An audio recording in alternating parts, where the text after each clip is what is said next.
What's up, everybody? Welcome into the Phillip Jordan Show. I am your host, Phillip Jordan, from Last Word on College Football, the 96.9 The Legend in Dothan, Alabama, where I'm the in-studio host and producer, Dothan Woods Football. Got a fun show planned for you guys today. Going to be doing some of these here in the next couple of weeks, looking back at the 2022 college football season. We're looking back at some of the big teams that were very successful during the season. And today we'll kick things off doing that with LSU with my Last Word on College Football colleague, Brandon Eisenman. We'll look back at the successful season that LSU had. Year one of Brian Kelly we'll talk about. He's got a new gig also on the side where he is covering South Florida, so we will talk about them as well. And I know this is mostly college football, but we're going to pick the NFL Divisional round games. Plus, I will have an open on Spencer Sanders going to Ole Miss. Remember, you can check out the Phillip Jordan Show podcast on Apple Podcasts, Spotify, wherever you get your podcasts. And if you're on Apple Podcasts, please follow, rate, and review. Leave a review. I will read it on a future edition of the show. You can also watch the show over on YouTube at the Phillip Jordan Show YouTube channel. Hit the subscribe button, hit the bell for all notifications, and please leave a comment on the video. I'll also read that on a future edition of the show. You can check out all my written work over at Last Word on College Football, and you can follow me on social media at PJordan. SEC. All right, real quickly before we jump into my conversation with my colleague, Brandon Eisenman, I wanted to give a couple minutes, not many, I'm not going to do a 10, 15-minute open here, on Spencer Sanders going to Ole Miss. This was very interesting. And when Walker Howard, the former LSU quarterback, 5-star recruit that went to LSU, and his dad played at LSU too as well, when he announced he was going to Ole Miss, I kind of felt, okay, Spencer Sanders is in play for Auburn, maybe somewhere else. But then you start seeing that he was still in play with Ole Miss. I'm like, this is interesting, because if he goes to Ole Miss, isn't Walker Howard in the same position that he was in at LSU? And then it does happen. On Thursday, the news hit that Spencer Sanders will be going to Ole Miss. And I'm just going to say this here. He's not going to Ole Miss to be a backup. He is going to Ole Miss to be the starting quarterback. And you have Walker Howard there. Obviously, if you're Lane Kiffin, you're looking at him as the future. Spencer Sanders is a one-year deal. So then you look at it. Their quarterback from last year is returning, Jaxson Dart. And to me, this reason is this. They will go through all the posturing, all the coach speak. This is a quarterback competition. All three quarterbacks have an opportunity to be the starter, blah, blah, blah, blah, blah. That's what Lane Kiffin is going to sell us going into spring, and even if this thing goes into fall. But we all know what's going on here. You can see it. Lane Kiffin, without saying, if he hasn't had this meeting, and I don't know if he has, this is just me speculating, he's just told Jaxson Dart, when the transfer portal opens back up in May for those 15 days, you might want to jump in there, because you're not going to be the quarterback at Ole Miss in 2023. Unless something outrageous or crazy happens, Spencer Sanders is going to be your starting quarterback. So now you have your starting quarterback for 2023, and you have your future quarterback probably for 2024 and 2025 in Walker Howard. So Jaxson Dart, to me, is the odd man out here. Jaxson Dart's not a bad quarterback. And I know I've probably came across that way with my critiques or analysis of his play. But here's what I say about Jaxson Dart. He's just a quarterback that he plays really well when the run game's going, when everything around him is working like it's supposed to.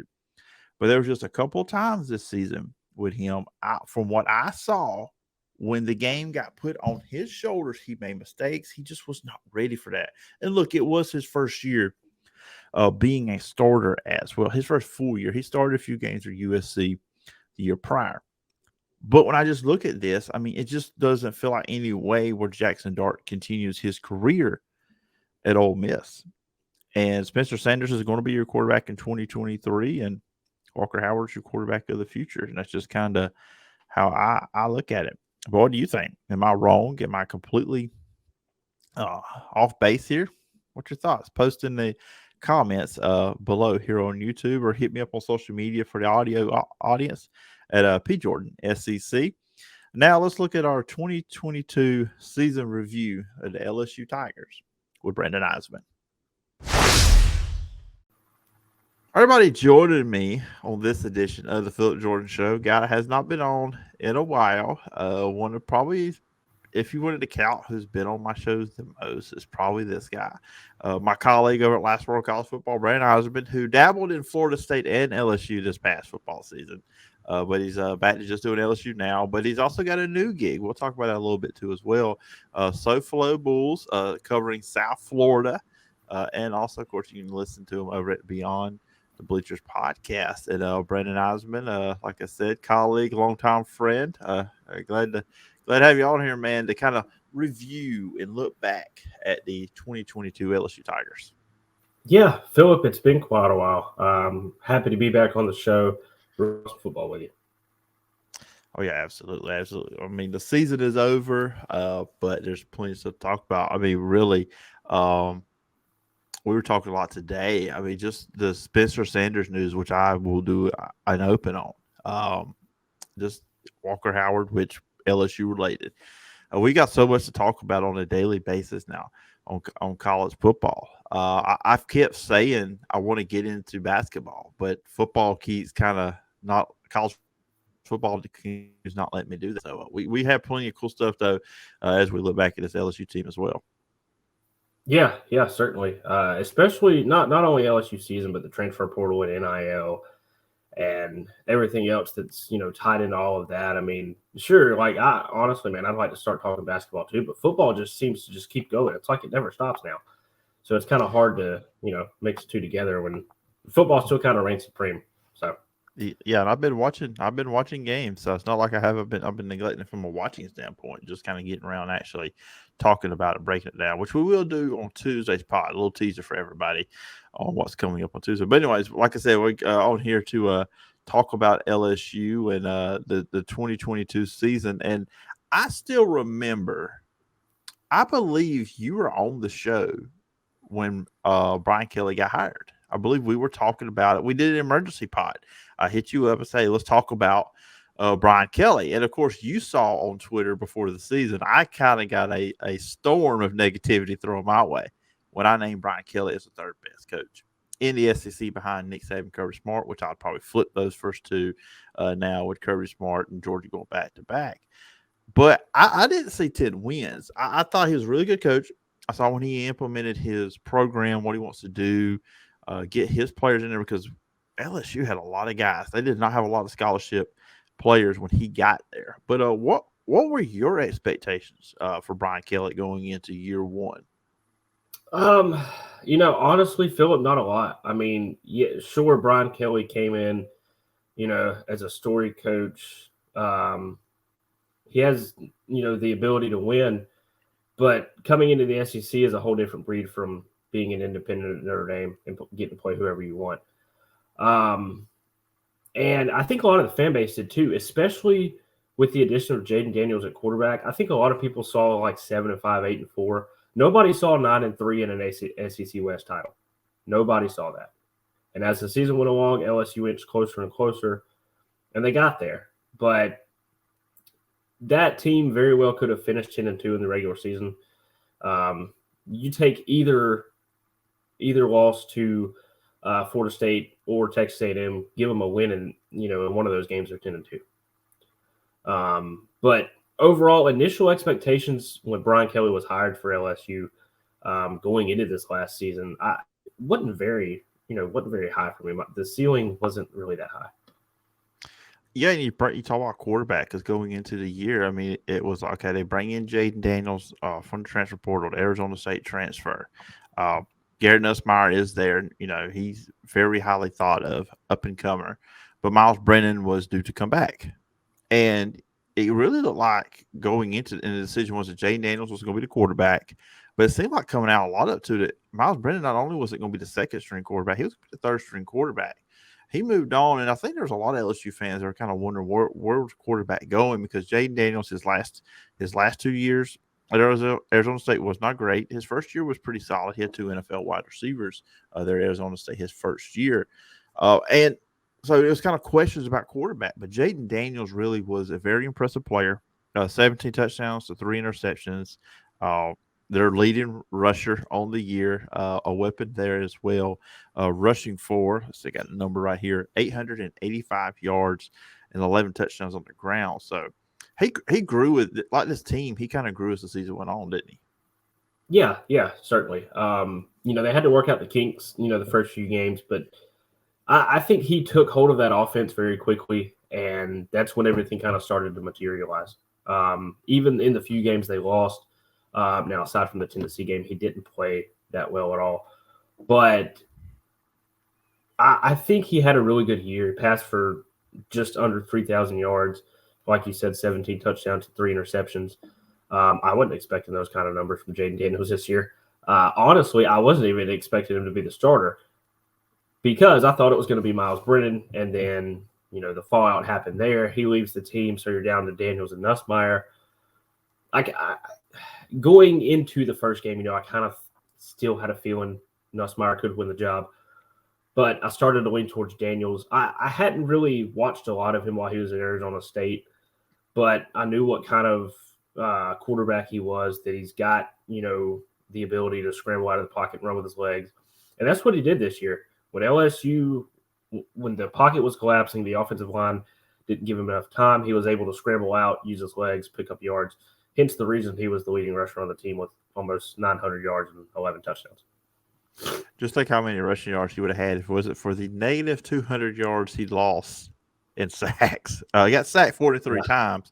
With some of that is, I ain't gonna put all that on the offensive line. Some of that's also him scrambling, trying to make a play. So I mean, when you're having running quarterback, that tends to happen. But he would have went over 1,000 yards and went for those negative 200 he got on those sacks. Yeah, he really would have, and that would have been a very impressive feat. Look, being sacked 43 times in a year, that's tough. But so, like you said, some of those were on him, trying to scramble out and make plays. But yeah, I mean, even getting close to 900 rushing yards is astounding for a quarterback. I mean, he's got the ability. So if Daniels sees a hole and is able to scramble out of the pocket and there are no receivers open, let him run the ball. Like, he's good at it. We talk about him, and he was a rising star and became a big star, and will be so going into next season for LSU.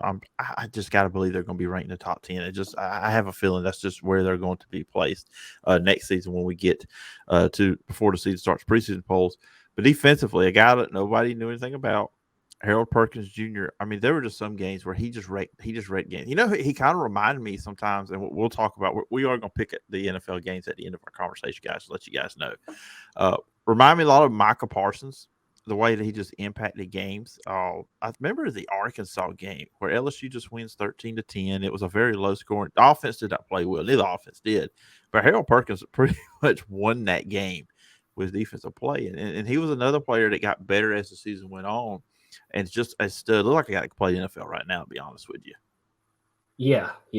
Look, the guy was only a freshman in 2022, and the numbers that he put up and the way that he did it was wild. I didn't think that Perkins would have had those kind of numbers this season. He really had a breakout year, and man, he's still got at least 2 years left. Like, he's still got 23 and 24 left at least if he doesn't decide to come back for a senior year. In a few seasons, but you mix him with Greg Penn and Micah Baskerville, and that three-headed monster at linebacker was absolutely devastating for opposing teams. It really was. Harold Perkins, when he got going, he was all over the field. And Phillip, you brought up the comparison to Micah Parsons, and yeah, I fully agree with that. In my mind, he's kind of a mixture or a combination of Micah Parsons from the Cowboys and Demario Davis from the Saints. I mean, those are two really outstanding linebackers at the next level. And if you were to ask me right now, do I think Harold Perkins continues this and, becomes a top linebacker at the next level? Yeah, definitely. After what I saw in his freshman year, I'm excited to see more in 2023.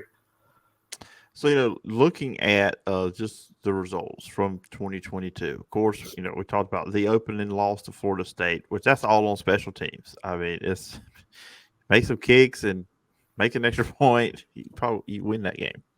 Then you roll off 4 straight. I think it was big. Team I cover Auburn. the 21-17 win because they were down 17-0.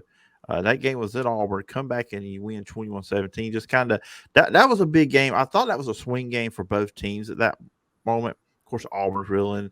Brian Harsin was still the coach there, and then if LSU loses that game, that's their second loss. But LSU came back and won that one. Then you lose to Tennessee the next week, which you brought up. Jayden Daniels didn't play great in that one. I will say this: as much as I'm a Brian Kelly fan supporter, I think he's a really good coach. Obviously, from my opening comments, I think he made some bad decisions in the first half of that game. I still remember some fourth down attempts he shouldn't have went for, and there was some stuff in there that kind of he made some bad decisions in the first half. But then they roll off 5 straight victories. You do lose to A&M at the end of the year. You lose to Georgia in the SEC championship game, who Georgia, of course, the eventual national champion, and dominate Purdue. I have a feeling I know which game you're going to probably say, but what was the highlight of the season? Honestly, I mean, it's got to be the Bama game. Yeah, I was going to reach over the internet and just, I don't know, slap you or something if you had said something other. Yeah, no. Honestly, Phillip, to me, and I've thought about this since that win over Bama back in November. Had LSU not been so elite, 3 or 4 years ago in 2019 and beat Bama then, if they were still on a losing streak to Bama, that win would have been the single-handed greatest LSU win in the last, decade probably, aside from the national championship. But it didn't turn out that way, and thankfully it didn't. But, I mean, there were other games, too, that were really good. The Auburn comeback win was great. Being down 17-0, coming back and winning that game, I was nervous watching that. I was like, I don't think LSU comes back from this. But miraculously, man, they did. The Ole Miss game was good, too, but, I think the highlight for me was the Bama game. And that's not just because it's such a big rivalry game or anything like that. That really set up LSU to win the SEC West. Well, there's a narrative, too, as Brian Kelly became the coach, that he couldn't beat Nick Saban. He couldn't beat Clemson. He couldn't beat those kind of teams. No, he couldn't beat them with Notre Dame's talent. He can beat them with LSU's talent. You bring up the Ole Miss game, and I brought up the box score here. That was big because they physically dominate. That was probably the most impressive victory of the year against Ole Miss because at that time, Ole Miss was playing really well. They had only had one loss coming into that one, I believe. They were the one, or they kind of went back and forth with 1 and 2 rushing in the SEC, held them to 117 yards, made Jaxson Dart beat them, and he has proven he cannot do that when the running game's not going. So that was also a sign of the physicality that LSU could bring, kind of something Brian Kelly may have brought from Notre Dame. For me, as obviously just a unbiased observer, that was probably, to me, their most impressive victory because it was a dominant performance after getting down 14-3 in the first quarter. Yeah, I definitely see your side on that. But, and I'm not downgrading that at all. Like, that was a really impressive win for LSU, and the way they did it, the way they dominated that game was, outstanding. But from an LSU fan base point of view, which win means more, Ole Miss or Alabama? Oh, yeah.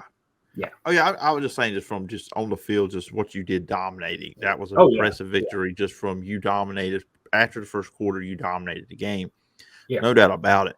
The most important victory of the season was Alabama, because if he told LSU fans you can only have only one of those 2 victories, they're going to pick the Alabama one just because of what it meant, and just the guts for Brian Kelly to go for 2 at the end, get that the 2-point conversion there at the end to win the game was huge. I still remember watching that game. I had the Auburn Mississippi State game on one TV. I had that one on the other, and I was just this is craziness. And then once again, Brian Kelly probably getting in trouble with SEC because I think he has alluded he likes it when the fans get to rush the field because it means they just won a big game. So he needs to watch that in year 2 at LSU. Don't go on press conferences and saying that happens again, because Greg Sankey has proven he does not really necessarily like the fans rushing the field and what it does. Just ask Tennessee fans as well on that. Yeah, those fines starting to add up, and the LSU athletic department needs to make sure they're aware of that going into 2023. I think definitely. Yeah, so let's talk about 2023. And Jayden Daniels does return, but Garrett Nussmeier too. And after the SEC championship game, and I brought this up weeks ago when I was previewing the Georgia Ohio State game about LSU putting up 500 passing yards. And Georgia fans, of course, jumped all over the place and said, "Oh no, we were playing a soft defense." Blah blah blah. No, Jayden Daniels was lighting you up too early on. But obviously, that I think that caused conversation. Who's going to be the quarterback in 2023 for LSU? Now, after the bowl game, Brian Kelly, of course, has said it will be Jayden Daniels. He's the guy. Now, Walker Howard has now transferred, but you got the guys. You're set at quarterback. Her running back room pretty much will be the same. 4 or 5 offensive linemen return.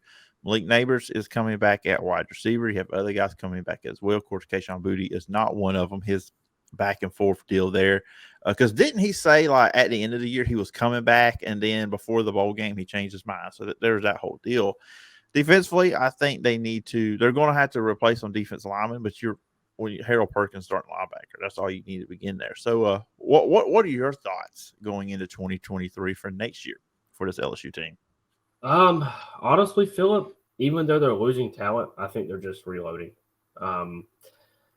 Yeah, Daniels is back. Yes, we all know he's, obviously the clear-cut favorite to be the starter. We hear this year in and year out. It's the same thing. And then, most of the time, whoever, the head coach says quarterback is going to be, it turned out to be that guy. But I think this is a situation in which Garrett Nussmeier might overtake Jayden Daniels for that starting job, especially after what he did against Georgia. This kid needs a chance. He stuck through it. He didn't transfer. Walker Howard did. I've been waiting. Thing. Yeah, I've been waiting for Garrett Nussmeier's extended playing time so he can just air the ball out, show what he can do. And aside from Georgia, we didn't really get it this year. But you're obviously going to have a quarterback competition going into the spring, and we're already towards the end of January. She's just coming up like a month and a half. It's quick. Yeah. But I think quarterback, obviously you're set with Daniels and Nussmeier. Running back, John Emery's back. You've got Noah Cain, the transfer from Penn State, returning. Josh Williams, who played really well. Armani Goodwin. They're set there. Wide receiver, Kyron Lacey, Malik Neighbors, Derek Davis.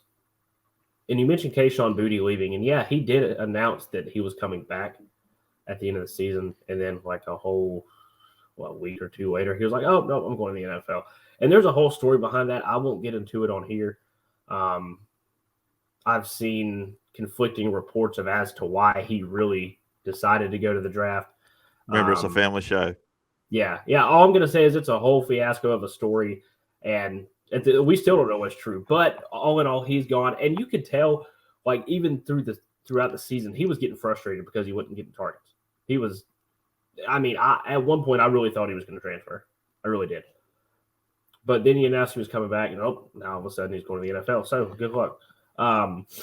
But on defense too, Phillip. Yeah, look. Sure, you've got to replace some defensive linemen. But Harold Perkins is that dude. You could put Harold Perkins at linebacker. You could throw him on the edge, and LSU would be just fine. So I think defensively, it could be kind of shaky for a bit depending on who starts where on the defensive line and how they're playing. But especially in the middle of the field there at linebacker, they're set.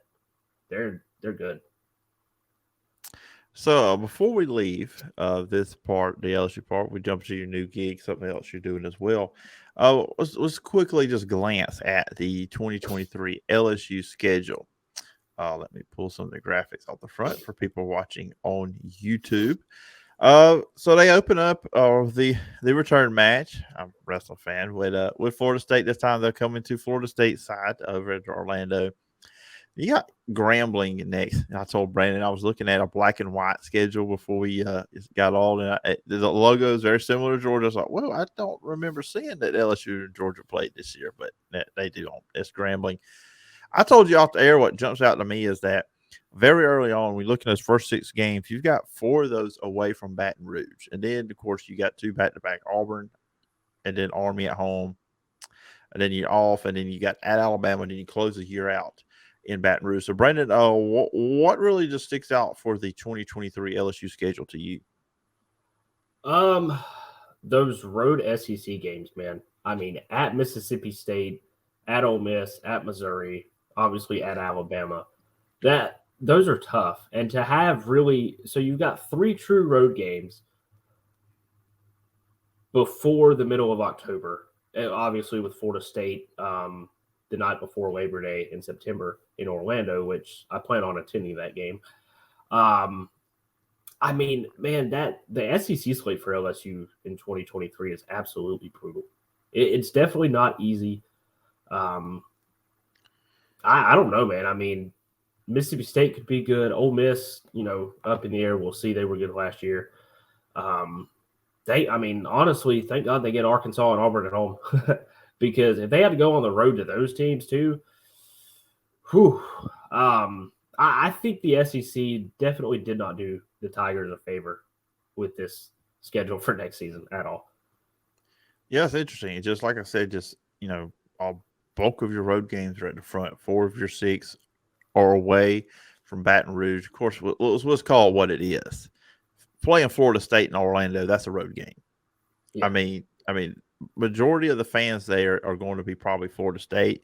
Just like this past season when they played in New Orleans, majority of those fans, reasonably, we know this was going to be LSU. So, yeah, they're not playing this series at their home stadiums, but they're playing it in their home state. So that's a road game to kick off. So 4 of your first 6, like I said, on the road.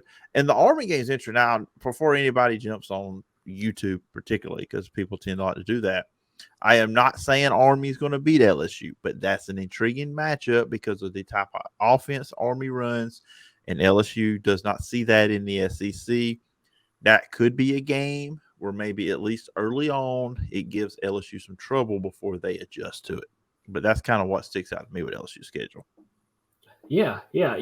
Two things, Phillip. Number one, I'll start with the Army game.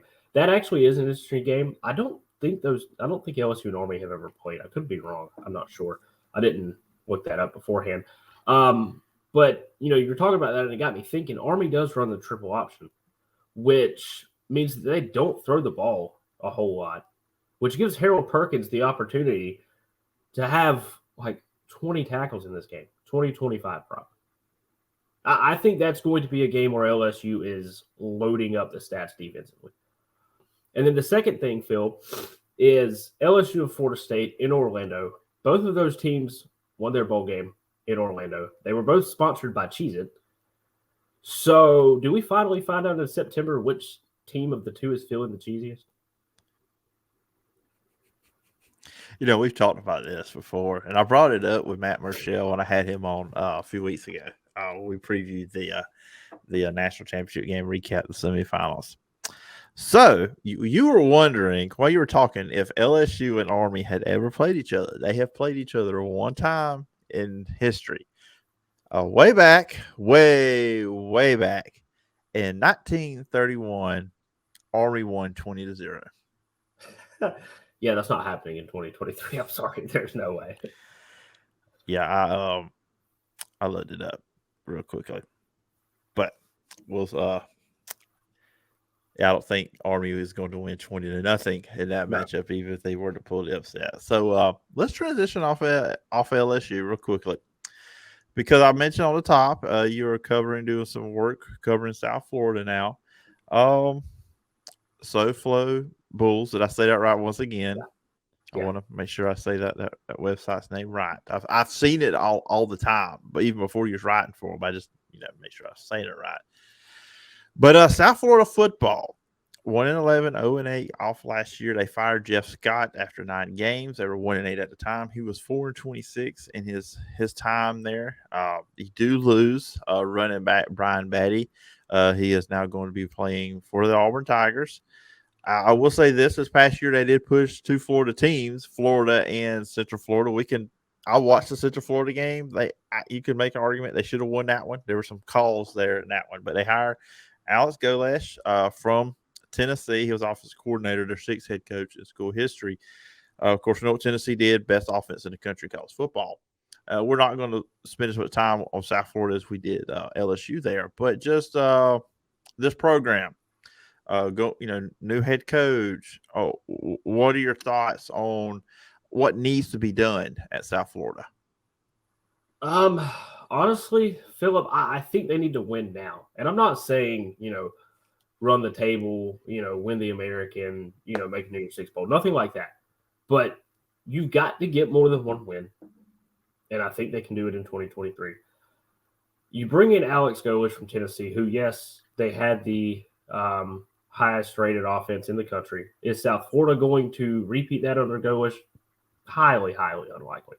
But he has the tangibles, and I think he's got the right coaching staff there too in Tampa to get this program back to relevancy.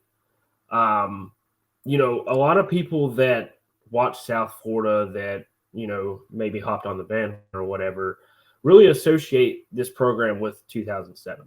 Like I do too. That's when I really started following South Florida. But this is a whole new era of Bulls football in Tampa. And I think if South Florida can at least get to 5 or 6 wins next year, that's a start. And then just work your way from there. They've obviously got the talent. It's just time to put the pieces together, put the ball in, play on the field, and make it work next season. Yeah, I mean, I've made jokes. 1-11. You can only go up. That's I guess if you went 0-12, I don't think that happens. But you can only go upwards, and you're in a state with plenty of talent.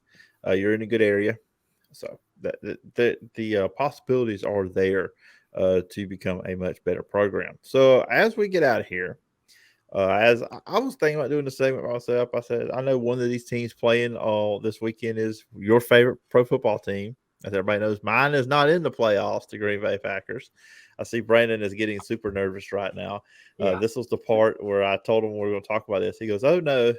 But I said, "Oh, yes, we will talk about the NFL playoffs real quickly, pick the games." Are you ready to do this? Because we're going to start with your team. Let's do it. Let's jump right in on it.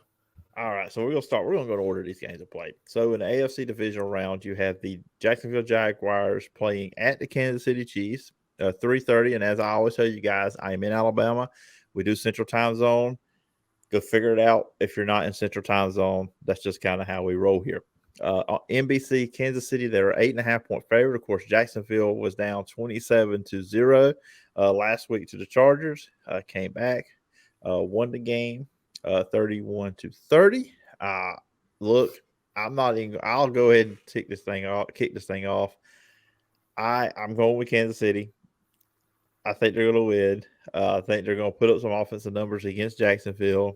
I think Jacksonville is just going to have to try to score with them. I don't think they'll be able to. Great win. Great for this young team to get that playoff win last week against the Chargers, who completely wet the bed against the Jaguars. But sorry, man. I know you're a Jaguars fan, but I'm going to go with Kansas City. Yeah. Phillip, I think I'm going to have to disagree with you. Actually, I really do want to pick the Chiefs, but look, I gotta have faith in my team, man.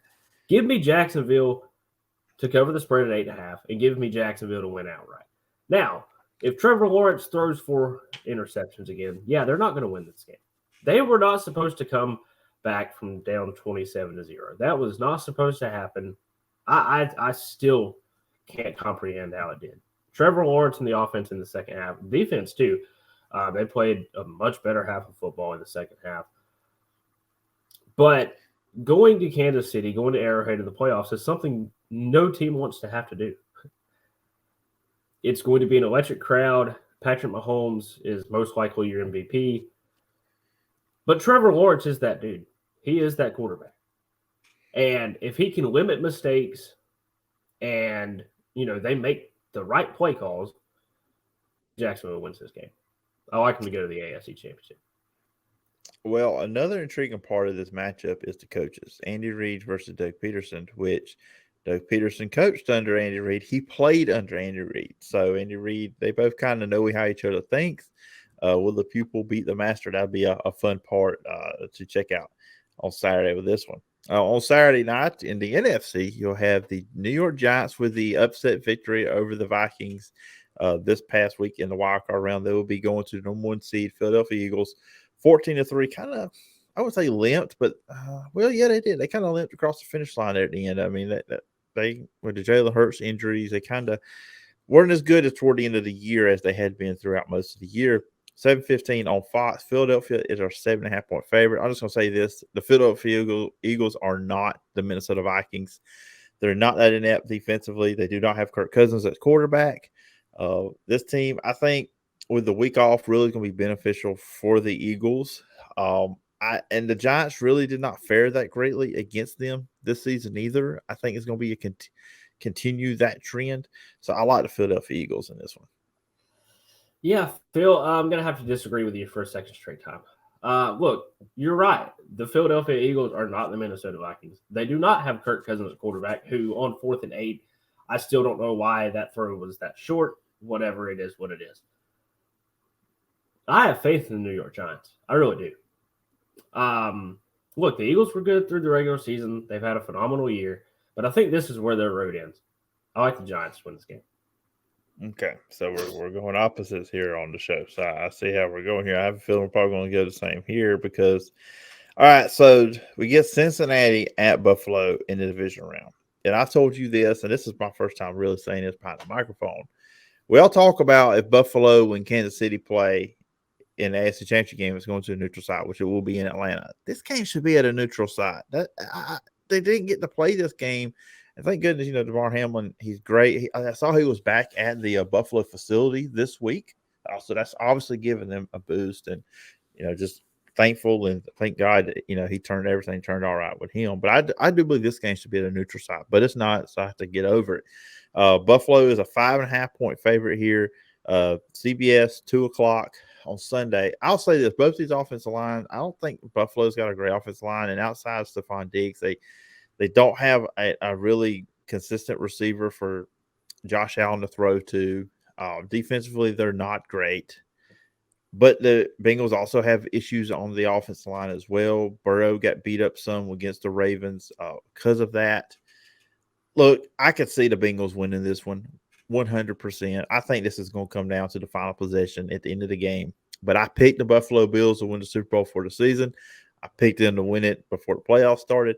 I'm going to stay with my pick just because that's who I picked to win it all at the beginning of the year. Buffalo wins a close one. Look, Phillip, I'm going to start by saying this. The Baltimore Ravens were like this close to tying the game against the Bengals. It was right there. Now, who knows what would have happened in overtime. But obviously the Bengals prevailed in that game against the team they had just beaten the week before to end the regular season. I hate that we didn't get to watch the ending of this Bengals-Bills game a few weeks ago on Monday Night Football. Obviously the DeMar Hamlin situation was far more important. That game, did not need to be finished, completed, or whatever. Now they meet in the playoffs. This is a Bengals team that went through the AFC last year with Joe Burrow at quarterback, went to the Super Bowl. You know what, Phillip? I think I'm side with you. I think we'll go Buffalo. I think it'll be close, and it probably does come down to the final possession. But I have a feeling that the Bengals are going to have the ball last, and Joe Burrow is going to throw an interception or something's going to happen. They're going to lose themselves that game. Give me the Bills. All right. So you finally made a smart decision here on the show this evening. Then finally, the Dallas Cowboys, who got a win over the broken down Tampa Bay Buccaneers this past Monday night. Their first playoff road win since 1992. Brandon, I don't think you were alive last time the Cowboys had won a home playoff game. I'm 10 years older than Brandon, for anybody out there wondering. Be playing the 49ers. The Brock Purdy led 49ers, 5:30 Fox. 49ers are a 4-point favorite here. When our LSU conversation, I talked about Michael Parsons. I think he's a really, really tremendous player. He's about all Dallas has. I mean, Dallas does not have a really great defense. Early in the year, it looked that way. And the 49ers have a lot of weapons. I just think if Brock Purdy does what he's been doing, and that's take care of the ball, get the ball in space to, Christian McCaffrey, get it to Deebo Samuel, get it to Kittle at tight end. Just get it to your playmakers. And I really do believe Dak Prescott is going to get sacked a lot in this game. I think the 49ers are going to win this game by 10. I just don't. It all comes out unless Dallas can make Brock Purdy make some rookie mistake, which he has not done since he's become the starter. I just don't see Dallas being able to win this game. So I actually think the 49ers will win this one by 10 points. You know what, Phillip? I'm going to be one of those fans that are on social media. Actually, no, I'm not. This is not the Cowboys' year. Brock Purdy and the Niners are doing amazing things. Give me the Niners. All right. So Saturday we are in disagreement. Sunday we're in full agreement. So we'll see how all that does shake out. And that's going to do it for me and Brandon here on the show. Like I said, Brandon hasn't come on in a while. It's good to chat with him, which means he'll talk all the time, but be here on camera and on audio. A few wonderful people to enjoy. But Brandon, before we get out of here, you know the drill. Where can people check out your work and follow you online? Yeah, you can follow me on Twitter at Eisman. You can check out my Beyond the Bleachers podcast on Apple Podcasts, Spotify. It's on YouTube whenever I do it, post a video. And then you can check all my LSU content out over at Last Word on College Football. And you can check out my South Florida coverage over at SoFloBulls.com. All right, Brandon. Sounds good. I do appreciate the time as always. And look forward to talking again sometime down the road. Yeah, sounds good, man. Let's do it. All right, that's going to do it for this edition of the Phillip Jordan Show. Thank you for checking out the show and making it a part of your day. And thank you to Brandon Eisenman for taking time out to come on the show and look back at the 2022 LSU Tigers. Remember, you can follow me on social media at PJordanSEC. The podcast is available on all your favorite podcast platforms, Apple Podcasts, Spotify, wherever you get your podcast. And also, you can check out the show over on YouTube at the Phillip Jordan Show YouTube channel. Just hit the subscribe button, hit the bell for all notifications, and please leave a comment on the video, and I'll read it on a future edition of the show. Same thing goes for Apple Podcast reviews, and please leave 5 stars. If you leave 4 stars, you are just a hater. Remember, you can email me at sportstalkphilipjordan@gmail.com. Check out all my written work at Last Word on College Football. Be back next week, probably on Tuesday morning. Got a good show planned. Going to talk some Alabama. We're going to look back at Alabama, maybe talk some Alabama hoops as well. But I appreciate you guys checking out the Phillip Jordan Show. Remember, let kindness be your compass.